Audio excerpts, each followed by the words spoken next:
आज हम लोग बात करेंगे रंग जाति एक ऋतु कविता का भावार्थ। पहला जो स्टांजा है उसमें कवि कह रहे हैं, हंसते खिलखिलाते रंग बिरंगे फूल क्यारी में देखकर जी तृप्त हो गया। नथुनों से प्राणों तक खींच गई गंध की लकीर सी, आंखों में हो गई रंगों की बरसात। अनायास कह उठा वह धन है बसंत ऋतु। प्रस्तुत पंक्तियां रंग जाति एक ऋतु कविता से उद्धृत है, लिया गया है, जिसके रचयिता कवि भारत भूषण अग्रवाल जी हैं। इन पंक्तियों के माध्यम से कवि फूल और वसंत ऋतु का वर्णन करते हुए कहते हैं कि क्यारी में कितने सुंदर सुंदर फूल खिले हैं। रंग बिरंगे इन सुंदर हंसते हुए फूलों को देखकर मन में आनंद की अनुभूति हो रही है। लग रहा है जैसे इसकी सुगंध एक लकीर खींचती हुई नाकों से होकर सीधे मन के भीतर चले गए हो। आंखों को ऐसा प्रतीत हो रहा है जैसे बरसात की बूंदों की तरह फूलों की बरसात हो रहा है। यह सब देखकर कवि यूं ही कहते हैं कि वह धन है बसंत ऋतु जो इतना सुहावन है।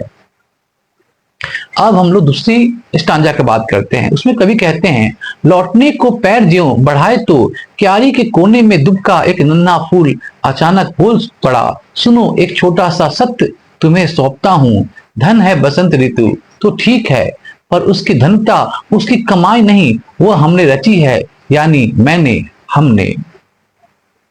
अब भावार्थ की बात करते हैं।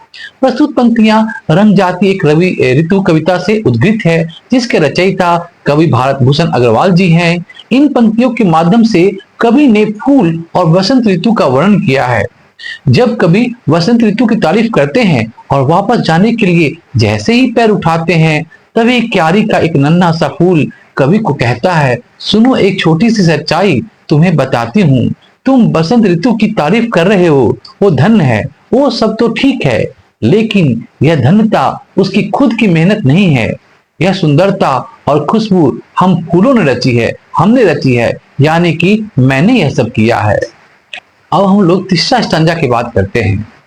मुझे जैसे अनगिनत साथियों ने, जिन्होंने इस क्यारी में अपने अपने ठाव पर धूप और बरसात, जाड़ा और पाला झेल सूरज को तपा है, पूरी आयु एक पांव पर तुमने ऋतु को बखाना, पर क्या कभी पल भर भी तुम उस लौ को भी देख सके, रंग जाती एक ऋतु। अब भावार्थ की बात करते हैं। प्रस्तुत पंक्तियां रंग जाती एक ऋतु कविता से उद्धृत है, लिया गया है, जिसके रचयिता कवि भारत भूषण अग्रवाल जी हैं। इन पंक्तियों के माध्यम से कवि ने फूल और वसंत ऋतु का वर्णन किया है। नन्हा फूल कवि को कहता है कि बसंत ऋतु की सारी सुंदरता हमने रची है।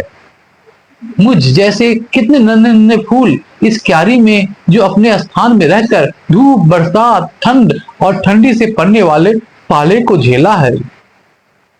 उस सूरज की भीषण गर्मी को सहकर हमने पूरा जीवन इस क्यारी में बिताया है। एक ही पौधे में रहकर और तुम आकर उस बसंत ऋतु का बखान कर रहे हो, कभी हमारे बारे में नहीं सोचा।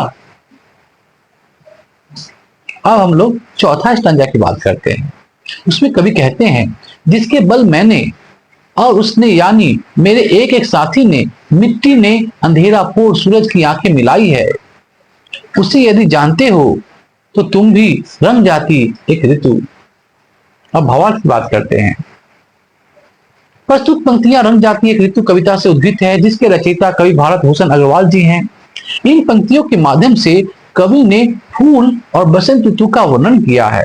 नन्हा सा फूल कवि को अपने जीवन के संघर्ष को बताते हुए आगे कहता है कि क्या तुम्हें पता है, मैं और मेरे सभी साथी एक रोशनी की तलाश में धरती का अंधेरा चीर कर अंकुरित होते हैं और बाहर निकलते हैं, और उस तपते सूरज को से सामना करके संघर्ष करते हुए आगे बढ़ते हैं।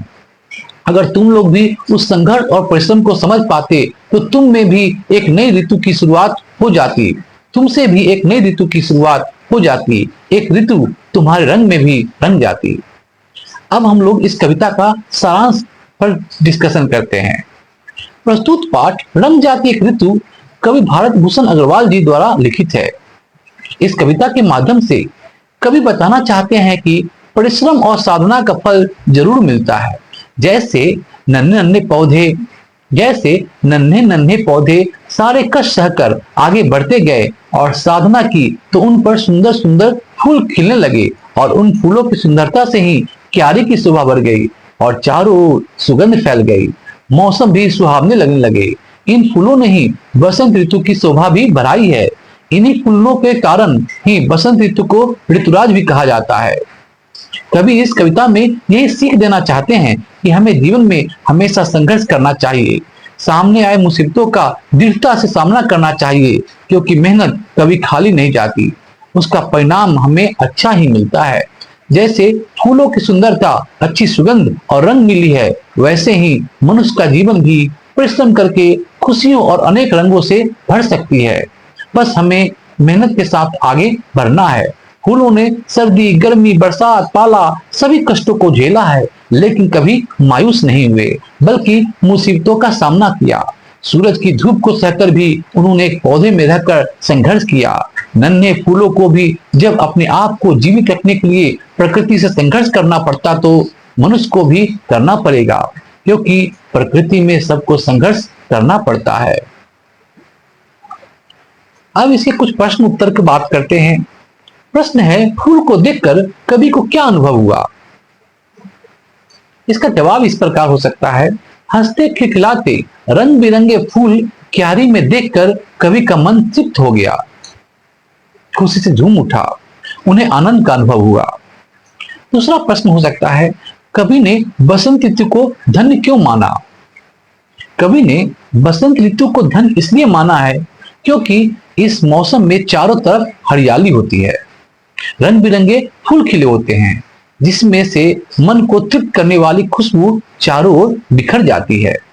पेड़ पौधे में नए नए पत्ते और कलियां निकल आते हैं। तीसरा प्रश्न है, नन्हे फूल ने कवि से क्या कहा?